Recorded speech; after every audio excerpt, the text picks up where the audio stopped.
문재인 정부 들어 두 번째로 발간된 2020 국방백서에서 국방부가 일본을 동반자 대신 이웃국가로 기술하면서 최근 악화된 한일 관계가 반영됐다는 평가가 나오고 있습니다. 먼저 국방부는 백서에 주변국과의 국방교류 협력을 설명하면서 올해도 일본을 중국에 이어 두 번째로 포함시켰는데요. 특히 국방부는 일본에 대해 양국 관계뿐만 아니라 동북아 및 세계의 평화와 번영을 위해서도 함께 협력해 나가야 할 이웃국가라고 표현했습니다. 이전 백서에서 한일 양국은 지리 문화적으로 가까운 이웃이자 세계 평화와 번영을 위해 함께 협력해 나가야 할 동반자라고 기술한 것과 비교하면 우리 정부가 바라보는 일본의 지위가 한 단계 내려간 것이죠. 더욱이 국방부는 일본 정치 지도자들의 잇따른 독도 영유권 주장과 2018년 일본 초계기의 한국 함정에 대한 근접 위협 비행을 포함해 초계기 사태를 다루는 일본 정부가 사실을 호도하는 일방적 언론 발표로 한일 양국 국방관계가 난항을 겪었다고 표현했는데요. 이어 국방부는 2019년 7월 일본의 수출 규제 조치로 한일 간 미래지향적 발전의 장애 요소가 되고 있다고 지적했습니다. 뿐만 아니라 정부가 일본의 수출 규제 철회를 위한 대화를 조건으로 한일 군사정보 보호협정 종료 통보의 효력을 정지한 상황도 언급하면서 현재 한일 관계를 설명했는데요.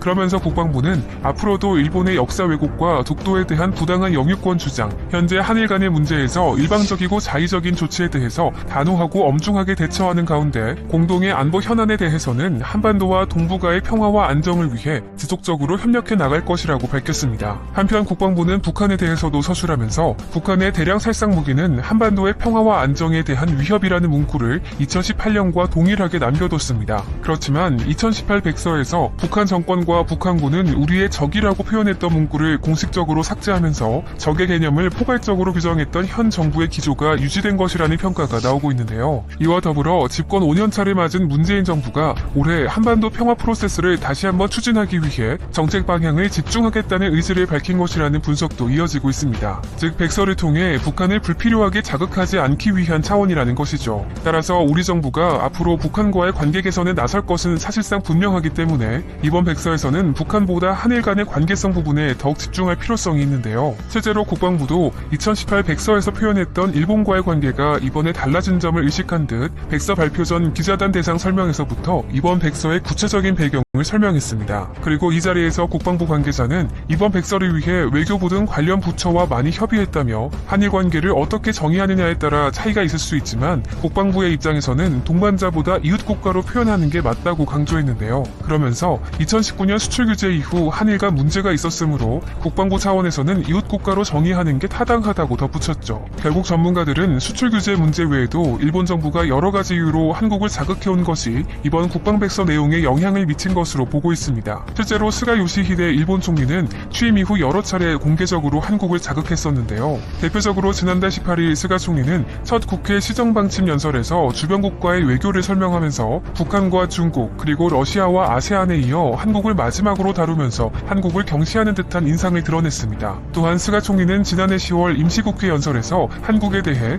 매우 중요한 이웃국가라고 표현했지만 이번 국회 시정연설에서는 매우라는 표현을 제외시켰고 최근 남관표 주 일본 한국대사와 2인 면담을 하지 않는 등 외교상 결례도 서슴지 않았죠. 심지어 지난달 29일 세계경제포럼 화상연설에서도 스가 총리는 근본적인 가치를 공유하는 나라들과의 파트너십을 강화하겠다며 아세안과 인도, 호주만 거론했고 이웃과의 관계 개선을 위해 노력하겠다며 중국과 러시아만 언급하는 등 취임 이후 의도적으로 한국을 배제하면서 한일 관계 경색을 자초해왔습니다. 결국 전문가들은 스가 총리의 이 같은 행동에 이어 우리 정부도 백서를 통해 악화된 한일 관계를 드러내면서 양국 간 관계 개선이 이른 시일 내에 이루어지기는 어려울 것으로 보고 있는데요. 특히 일본 내 정치 사정상 스가 총리의 지지율이 계속해서 내려가면서 정권을 유지하는 것조차 어려운 상황에 도달했기 때문에 한일 관계를 개선하려는 움직임이 나오기는 더욱 힘들 수밖에 없다는 것입니다. 더구나 도쿄올림픽 취소 가능성까지 나오는 상황에서 올림픽을 계기로 남북한과 일본의 협력을 통한 관계 개선 가능성마저 사라지고 있다는 의견이 이어지고 있습니다.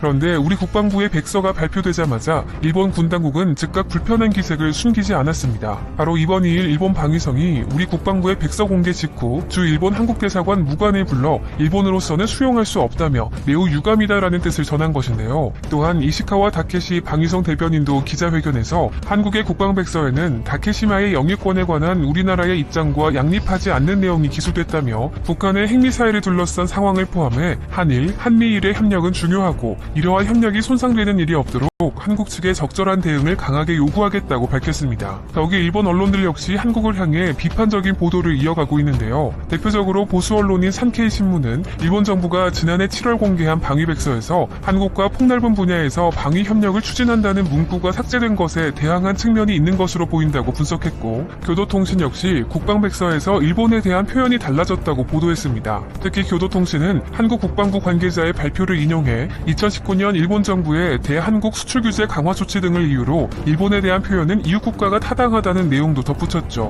또한 교도통신은 2018년판 한국 국방백서에선 한일은 자유민주주의와 시장경제의 기본 가치를 공유하고 있다는 표현이 삭제된 점 역시 주목했습니다. 결국 이렇게 일본 언론을 포함해 방위성이 국방백서에 예민한 반응을 보이자 우리 국방부도 일본 측의 부당한 항의를 받아들일 수 없다는 입장을 밝혔는데요. 이번 3일 국방부가 입장 자료를 내고 2일 오후 3시경 일본 방위성에서 우리의 2020 국방백서에 대한 항의가 있었고, 이에 대해 우리 주일 무관이 대응했다면서 우리 측은 일본 측의 부당한 항의는 받아들일 수 없으며 2020 국방백서 기술 내용은 객관적 사실임을 명확히 했다고 강조한 것입니다. 한편 우리 정부의 백서 발표에 일본이 군 당국을 중심으로 반발하는 분위기를 보이자 일각에서는 지난해 일본이 먼저 백서를 통해 한국을 도발했던 전례를 잊은 뻔뻔한 태도라는 비판을 내놓고 있는데요. 실제로 지난해 7월 일본 방위성은 2020 방위백서에서 한국에 대해 설명하면서 폭넓은 협력이란 표현을 삭제한 바 있습니다. 또한 일본은 독도에 대한 영유권 주장을 포기하지 않으면서 한일 관계를 얼어붙게 만들었었는데요. 당시 일본 정부가 발간한 방위백서에는 일본 고유의 영토인 북방 영토와 다케시마의 영토 문제가 여전히 미해결 상태로 존재한다는 내용을 담았습니다. 게다가 일본 주변 해역과 공역의 경계 감시 태세를 설명하는 지도에 독도를 다케시마로 표시해 자국 영토임을 계속해서 주장했었죠. 이같이 일본이 방위백서에 독도 영유권을 명기하는 도발을 한 것은 고이즈미 주니치로 총리 시절인 2005년 이후 16년째 계속되고 있습니다. 결국 당시 일본이 방위백서에 독도 영유권을 담은 것을 두고 잠재적으로 한국과 무력 충돌 가능성까지 염두에 두고 있는 것 아니냐는 비판이 제기됐었는데요. 일본이 매년 4월 내놓는 외교청서에서 독도 영유권을 주장하고 있지만 외교청서뿐 아니라 군사 문제를 다루는 방위백서에서도 독도 영유권 주장을 포함하는 것은 일본이 독도를 둘러싸고 군사적 행동까지 고려하고 있다는 의미라는 것이죠. 심지어 일본은 이 밖에도 세계 정세에 관한 기술 순서를 호주와 인도 그리고 아세안과 한국 순으로 배치했는데요. 호주 다음으로 한국 관련 내용이 다뤄졌던 2018년판과 비교하면 한국의 기술 순서를 두 번째에서 네 번째로 후퇴시킨 것입니다. 결국 당시 이를 두고 독도 문제를 포함해 한국을 도발하려는 일본 정부의 의도가 담겼다는 지적이 나오기도 했습니다. 게다가 이때 우리 정부는 일본이 방위백서에서 독도 영유권 주장을 멈추지 않는 것에 대해 강력히 항의하고 즉각 철회를 촉구했었는데요. 우리 외교부가 주한 일본 대사관 총괄공사를 초치해 일본 방위백서 내용에 대해 항의하면서 독도 영유권 주장을 철회하라고 요구한 것입니다. 하지만 우리 정부의 항의에도 불구하고 일본은 아무런 조치를 취하지 않았죠. 한편 최근 한국 국방백서에 대한 일본 군 당국의 신경질적인 태도와 달리 일본 내각은 방위성과 약간은 다른 결의 반응을 보여 관심이 집중되고 있는데요. 바로 이번 3일 가토 가스노부 관방장관이 한국 국방부가 발간한 2020 국방백서에 일본에 대한 표현이 동반자에서 이웃국가로 격화된 것에 대해 논평하지 않겠다라고 밝힌 것입니다. 그러면서 가토 장관은 일본 방위성의 격앙된 반응에 대해서도 독도에 관한 기술을 비롯한 역사인식과 수출관리 재검토, 한국 함정의 일본 초계기에 대한 레이더 조사에 관한 기술 등 일본의 입장과 상충해 우리로서 받아들일 수 없는 사항에 대해 즉시 항의한 것이라면서 원론적인 설명만 내놓았을 뿐 추가적인 코멘트는 덧붙이지 않았죠. 또한 가토 장관은 일부 보도에서 이웃국가 기술에 대해 항의했다는 취지의 보도가 있는데 그 부분에 대해서 우리는 항의하지 않는다는 입장을 밝혔습니다. 그런데 이는 일본 정부의 공식 대변인격인 관방장관으로서 국방백서에 담긴 한국과 일본 간 이슈가 정치 쟁점화되는 것을 피하려는 의도라는 분석이 나오고 있는데요. 특히 일본 정부를 공식적으로 대변하는 가토 장관의 이 같은 태도는 한미일 3자연대를 중시하고 있는 미국 바이든 행정부를 의식한 것이라는 해석도 나오고 있습니다. 실제로 이번 3일 미국 국방부는 한국의 국방백서 내용을 둘러싼 한일 갈등과 관련해 이 지역에서 한국과 일본만큼 중요한 동맹은 없다며 삼국 협력의 중요성을 강조했습니다. 구체적으로 존 서플 미 국방부 대변인은 더욱 폭넓은 삼국 협력 문제와 관련해 한국과 일본은 미국의 가장 중요한 동맹이라면서 한미일 삼국 협력은 북한의 핵과 탄도미사일 위협 대처 그리고 규칙에 기초한 국제질서 유지를 포함해 영내 평화와 번영, 안정 유지에 필수적이라고 밝혔습니다. 그러면서 우리는 한미일 협력이 한국과 일본 모두 공유하는 관점이라고 생각한다며